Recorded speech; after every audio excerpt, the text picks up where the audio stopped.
যাব না রথের মেলাতে, ও জামাই বাবু যাব না রথের মেলাতে।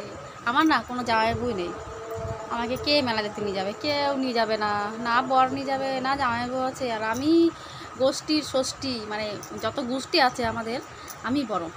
তাহলে বড় হয়ে যা বাস খেয়ে গেছি না, কি বলবো, কিচ্ছু করার নেই। বড় হওয়া মানে বাস খাওয়া, বাস খেয়ে খেয়ে বাসের ঘরে থাকছি আমি।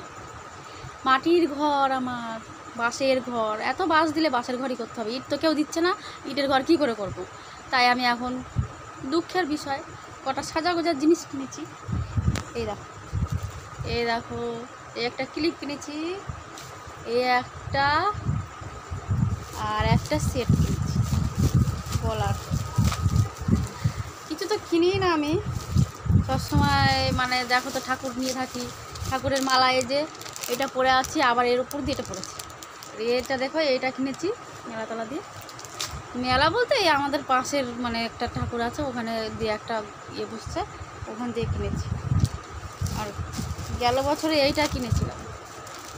সেরকম জিনিসপাতি আমি কিনি না, আমার কিছুই নেই। এ দেখো শাখা পরে আছে, এর সাথে যে একটা কালকে একটা লাল পলা একটা কিনেছি। এটা কি করব, মানে সেরকম সাজতে ভালো লাগে না, আবার না সাজলেও তো কেমন একটা লাগে, খেপি খেপি লাগে।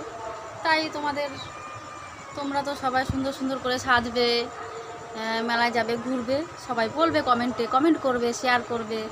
হ্যাঁ, আমাদের আবার কালকের থেকে কাজ করে যাবে। কালকের থেকে আমার আর ছুটি নেই, দুদিন ছুটি দিয়েছিল,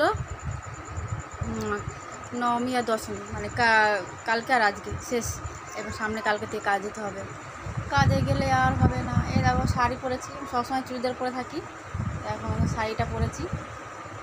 কালকেও শাড়ি পরেছিলাম, আজকেও শাড়ি পরেছি। টাটা।